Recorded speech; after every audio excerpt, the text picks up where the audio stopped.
हाय दोस्तों। Mrs Bector foods ने quarter announce कर दिए हैं। तो एक बार रिजल्ट चेक करने से पहले हम मार्केट की एक्सपेक्टेशन देखते हैं। मार्केट एक्सपेक्टेशन क्या थी? तो यहाँ पे मनी कंट्रोल की एक्सपेक्टेशन आप देख सकते हो।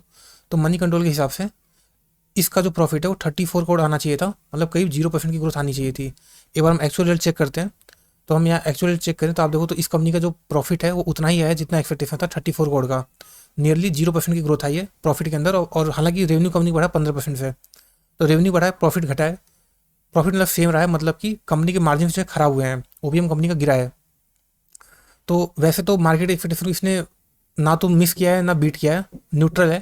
लेकिन मार्केट ने रिएक्शन दे दिया था। अगर आप देखो तो ओपन मार्केट के अंदर इसका रिजल्ट आया था, तो उस टाइम देखो तो यहाँ पे इसका शेयर प्राइस करीब 2.5-3% नीचे चला गया था। तो मतलब मार्केट को इनके रिजल्ट अच्छे नहीं लगे हैं। तो अब देखिए इस कंपनी हम करें क्या एज ए रिटेल इन्वेस्टर। तो ये कंपनी का ब्रांड प्रेजेंस अच्छा है। ये कंपनी बिस्किट के सेगमेंट में डील करती है। जैसे अगर आप यहाँ पे देखो तो इसके दो ब्रांड्स है, एक क्रीमिका करके है और एक इंग्लिश ओवन करके है ना। दोनों ही अगर आप इधर नॉर्थ दिल्ली एनसीआर में रहते हो, मेट्रो सिटी में रहते हो, तो आपको इनके प्रोडक्ट्स दिखेंगे दुकानों के अंदर। तो इनका मतलब प्रोडक्ट तो काफ़ी अच्छा है और पिछले कुछ सालों के अंदर इन्होंने काफ़ी अच्छी ग्रोथ भी की है। पर देखिए अभी हम क्या करें एज ए इन्वेस्टर, ठीक है, not as a consumer but as investor हम क्या करें। तो देखिए सिंपली हम पहले टेक्निकल देखते हैं। ठीक है, तो यहाँ पे आप टेक्निकल में देखो तो देखिए ये कंपनी ने इसकी लिस्टिंग हुई थी करीब यहाँ पे दिसंबर 2021 में। उसके बाद से लिस्टिंग के बाद इसने काफ़ी ज़्यादा निराश किया था और ये करीब आज हो तो 60% डाउन हुआ था। तो 60% डाउन हुआ था। अब देखिए सच बताएं तो यहाँ प्रेजेंट में खड़े होकर पास्ट को देख के एनालिसिस करना आसान होता है। लेकिन जब आप इस समय में रहे होगे तो उस टाइम इस कंपनी इन्वेस्ट करना मुश्किल लग रहा होगा। ठीक है, क्योंकि देखिए यहाँ पे कोई भी कंपनी जब नई तरीके से लिस्ट होती है ना, तो उसमें कोई चार्ट पैटर्न नहीं होते, उसमें कोई हिस्टोरिकल उसका डेटा नहीं होता। क्योंकि आईपीओ के पहले कंपनी अलग होती है, आईपीओ आने के बाद से कंपनी को बहुत सारा पैसा आता है, तो प्रमोटर ने ज़िंदगी में इतना पैसा नहीं देखा होता है। तो प्रमोटर की काबिलियत के ऊपर होता है वो कंपनी को आगे कैसे चलाएंगे। तो प्राइस डिस्कवरी के अंदर टाइम लगता है कि इस कंपनी का एग्जैक्ट प्राइस क्या होना चाहिए। फिर भी अगर हम देखें तो यहाँ पे एक पैटर्न हमें नज़र आ रहा था। अगर हम यहाँ पे देखें तो यहाँ पे आप बोल सकते हो कि यहाँ पे कप दिन एक हैंडल बना था। लेकिन सच बताऊँ तो देखिए पैटर्न जरूर बना था, लेकिन यहाँ पे खरीद पाना मुश्किल था, क्योंकि यहाँ पे ऐसा कंपनी कुछ कॉन्फिडेंस नहीं दिखाया था। मतलब यहाँ ब्रेकआउट देने के बाद ऐसा नहीं था कि कंपनी ने कुछ कॉन्फिडेंट किया हो। तो यहाँ पे मेरे हिसाब से बहुत कम लोगों ने इस कंपनी के अंदर पैसा बना पाया होगा। हो सकता है कुछ लोगों ने किस्मत से इधर खरीद लिया हो तो उनके पैसे बने हो, बट यूजली इस टाइप की कंपनी को पकड़ पाना बहुत कठिन होता है। ठीक है, मतलब देखिए यहाँ पे खड़े होकर पीछे देख के बता पाना हो तो आसान लगता है। जैसे अगर अभी हम इस टाइम बोलें तो अभी कठिन लगेगा कि हम क्या बोलें फ्यूचर में कैसा होगा। बट मेरे हिसाब से अगर देखिए नॉन डिप्लोमेटिक आंसर दूँ मैं। डिप्लोमेटिक मतलब कि चित भी मेरी पट भी मेरी। ठीक है, मतलब बढ़ भी सकती है घट भी सकती है। बट अगर एक आंसर देना हो तो मेरे हिसाब से अभी कंपनी अंडर परफॉर्म करनी चाहिए कुछ टाइम तक। ठीक है, मेरे हिसाब से इसके अंदर गिरावट का और वेट करना चाहिए, उसके बाद ही आपको एक्यूमुलेट करना चाहिए।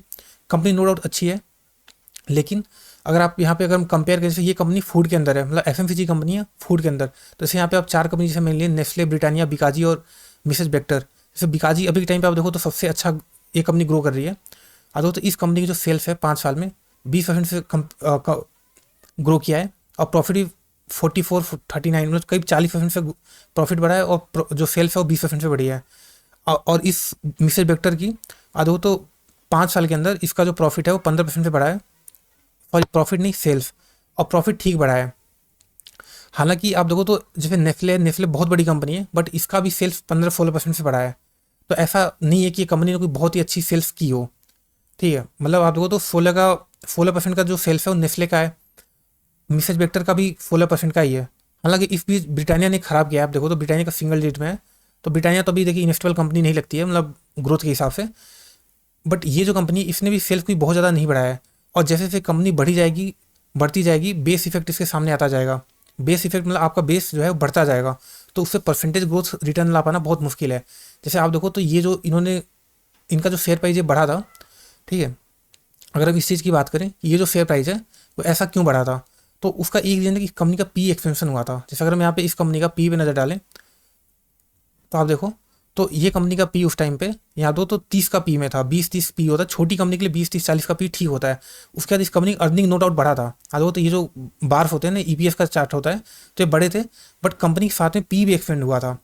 तो अगर लेट से यहाँ पे कंपनी का पी 30 था और यहाँ पे कंपनी का पी 80 हो गया, मतलब मोर देन 2 टाइम्स, तो कंपनी का पी बढ़ गया।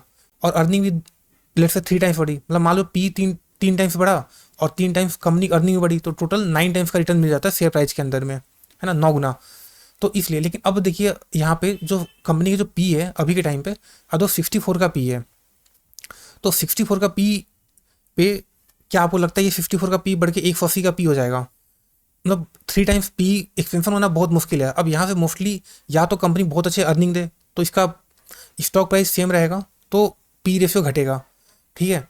बट अभी के इस पी के रेशियो पे अगर ये कम से कम 40% का ग्रोथ ना दें, 35-40% का, पास्ट में इनका ग्रोथ काफ़ी अच्छा था, बट अभी पीछे 2 क्वार्टर से इनका स्लो डाउन हुआ है, ठीक है। और आने वाले टाइम में थोड़ा सा और स्लो डाउन की एक्सपेक्टेशन है।